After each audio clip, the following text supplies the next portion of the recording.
This beautiful woman is Isabella, but she is more familiarly called Izzy. She is a professional hairdresser in a small, but well-known salon in New York City. Izzy is a very nice person. Wherever she goes she always gives donuts to the children and neighbors. That morning, when Izzy left for work, she was shocked to see her salon on fire. Where's the fire? Like you saved us. Okay. Us. After the fire was extinguished, the assistant of the salon's landlord, Doug, asks for payment for the damage. So, she gives the money she had saved for traveling the world. On the other hand, in a 5-star hotel, there is a handsome prince from Lendovia country. His name is Thomas. At that time, he was visiting New York to attend a dinner with his fiancée's family. As he looked in the mirror, Thomas found his suit and hairstyle strange. But everyone always praised him without wanting to tell the truth. Thomas always said he wanted a haircut. Hearing the request, Walter, the prince's personal servant, immediately looked for the best hairdresser in New York City. Using Google Assistant, Walter got the cell phone number of the nearest salon. When he called the salon, it turned out that the phone was connected to Izzy's salon. Because Izzy had just been in trouble, she answered the call curtly. But when Walter said he was going to pay $500 for a piece, Izzy immediately agreed and hurried off to the hotel. When she got there, Walter took Izzy to meet Prince Thomas. Seeing Izzy's beauty, Thomas was very fascinated. At first, all was well. Izzy served the prince the best she could, because she knew Prince Thomas was an honorable man.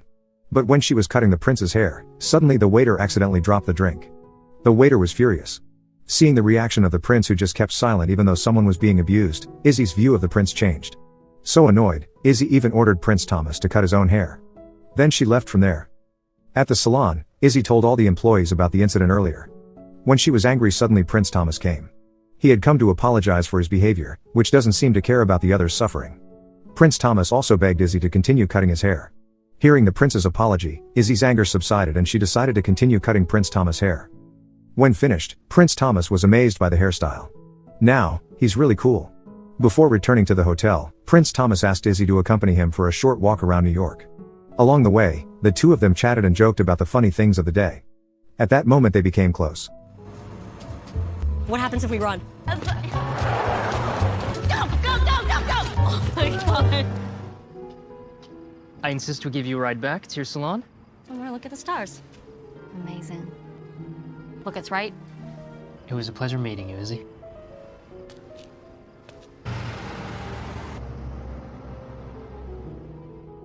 The next day, Prince Thomas goes to Lauren's house.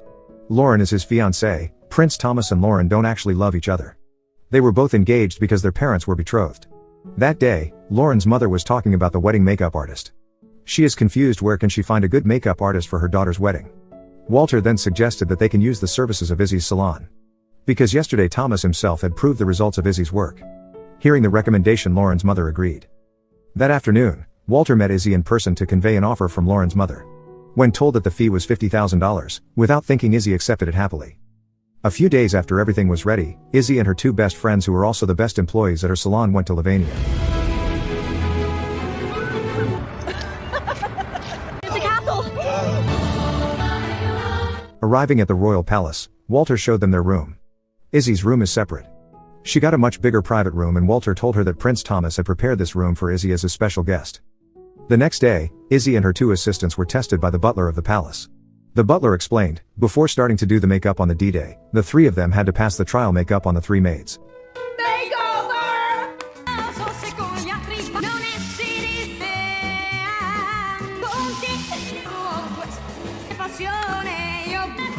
Finished. However, only Izzy had good results and passed the test. While her two friends did not pass. They are required to attend training until they are deemed worthy of dressing up for the royal wedding. Because she was tired of waiting, Izzy chose to go around enjoying the beauty of Lendovia.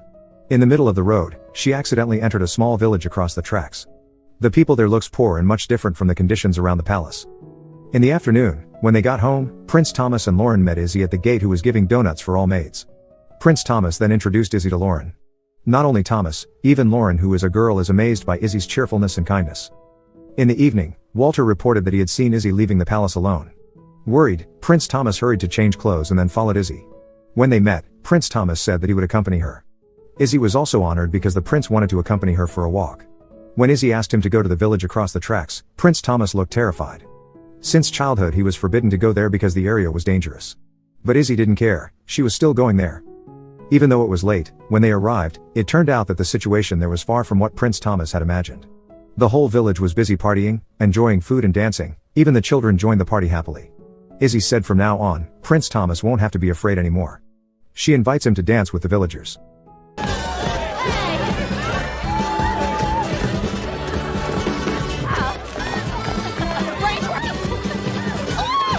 Finished dancing, Izzy was invited by a girl to see the conditions in her school. When she entered, she was surprised by the condition of the classroom where the children studied. All the students sit on the floor without a single table or chair. Izzy is concerned. Why in a country as beautiful as this there are still people who live in poverty? Izzy and Thomas looking at the beautiful night sky. There, Izzy told Thomas that her first love was her own father. In the past, when she was a kid, her father once came home on a white horse and took her around the city like a prince picking up a princess. Until now, that moment has been the most romantic moment in her life. Hearing the story, Thomas smiled. The next day at breakfast, Thomas asked the king about the reason he was never told about the remote village across the railroad tracks.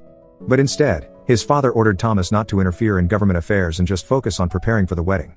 Although disappointed, but he couldn't fight back and he was forced to obey the orders of the family.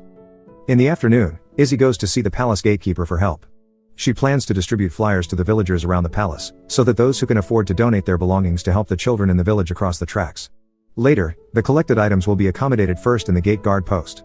After that, Izzy started distributing her flyers. What are you doing? Help a child look more true than yourself, okay? Hey, help a child look more true. Thank you. Thank you. Not only that, Izzy also asked for the help of her 2 assistants and the palace kitchen staff to make delicious food. And music.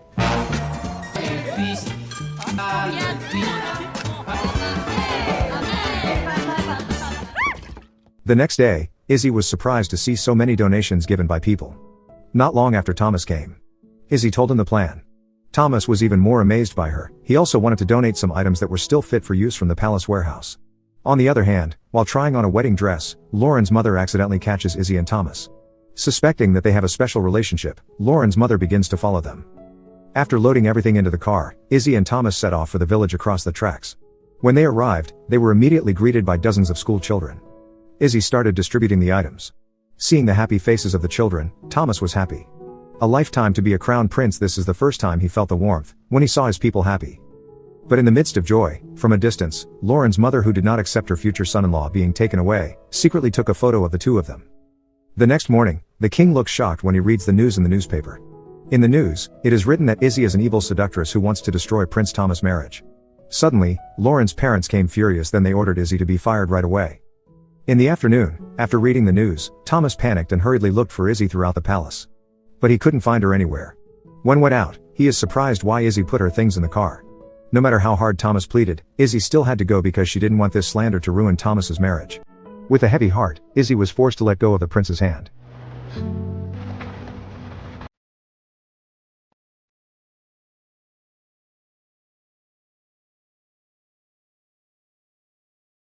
After Izzy left, Thomas realized that he had fallen in love with her. He then went to his parents and begged them to cancel his marriage to Lauren. But apparently the marriage was irrevocable. The king explained that Lendovia was actually going bankrupt. If Thomas marries Lauren, then Lauren's family, who are wealthy businessmen in New York, can help Lendovia's economy. As a prince, Thomas has a responsibility for the welfare of his people. He was forced to continue this marriage. The next day, Thomas and Lauren's wedding day arrived. In the room, while getting ready, Thomas asked Walter, should he marry a woman he doesn't love? Hearing the prince's question, Walter was saddened. Walter was the only person who understood Thomas because he had accompanied the prince from childhood until now. In the past, maybe Walter always lied so as not to offend the prince. But now, he felt it was time to be honest. Walter then told Thomas to go chasing his love or else he would feel the biggest regret in his life. Hearing that honesty, Thomas was very happy and he rushed to meet Lauren. Nervously, Thomas tried to tell her that he wanted to cancel their wedding. But instead of being angry, Lauren was actually happy. In fact, she also didn't want to marry a man she didn't know. Lauren even encouraged Thomas to go after Izzy to New York. She said that she would help explain to her parents. Meanwhile, after a long journey, Izzy finally arrived at her salon. As usual, whenever there was a problem, the assistant of the salon's landlord would come. Again he tried to blackmail Izzy. But this time Izzy wasn't afraid. Firmly, she said that she had met the landlord. And it turns out that the landlord is not angry at all but instead apologizes because there are often electrical shorts in the building. Even the landlord also said that he had repeatedly ordered his assistant to fix the electricity. Now, Izzy was threatening him. If he is still bothering her, then she will complain to the landlord. Without saying much, the assistant of the salon's landlord left. That night, the whole family, Friends and neighbors throw a small party to cheer up Izzy, so that she won't be sad anymore. In the middle of the party, Izzy went out for a while to get some fresh air. While gazing at the beautiful stars, she suddenly heard the sound of horses' footsteps. The prince appeared riding a white horse. He went upstairs and approached Izzy. He explained everything, then with great gentleness, the prince expressed his love. They both kissed under the beautiful stars. That time, Walter and Izzy's best friends came. They cheered for Prince Thomas. Then Prince Thomas asked Izzy went around the city on a white horse just like the romantic things that a father once did to his little daughter.